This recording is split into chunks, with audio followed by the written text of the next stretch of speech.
Ethiopia's military killed 42 armed men accused of attacking a village in the western Benishangul-Gumuz region, state affiliate Fana TV reported on Thursday, as the government sent in more troops to contain ethnic tensions. Government forces seized bows and arrows and other weapons from the armed men, Fana said in its report that cited unnamed regional officials. It did not say when the clash took place or which group was involved. Prime Minister Abiy Ahmed said on Thursday he was sending forces to Benishangul-Gumuz, which borders Sudan, the day after unidentified attackers torched homes and killed more than 100 people in a village there.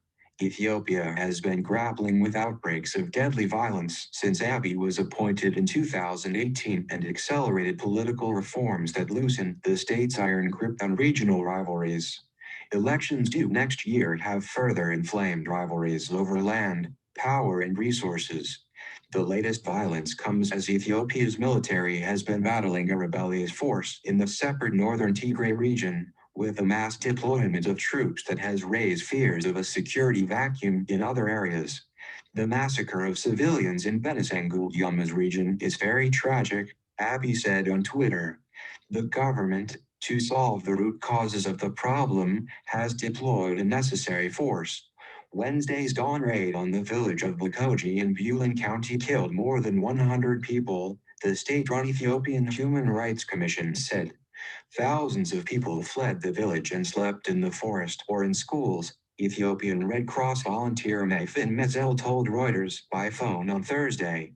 Land conflict, there are mothers who lost their husbands and children who lost their parents, he said. We have nothing to feed them. They walked 25 kilometers. Messel said he went with soldiers to collect bodies late on Wednesday and found 93 corpses on one road into the village.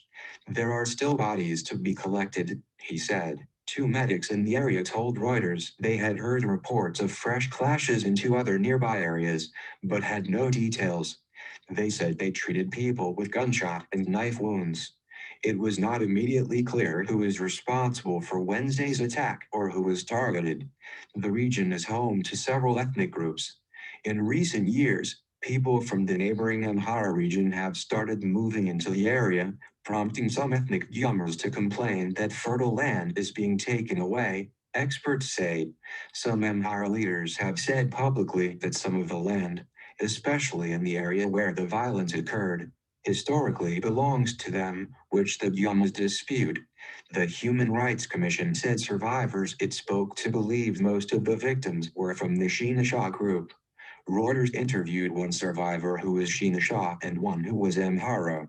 State-run Ethiopian news agency reported that 5 senior officials, including a state minister of the federal government, have been arrested in connection with security issues in Benishangul-Gumuz. It did not go into further detail on specific accusations or charges.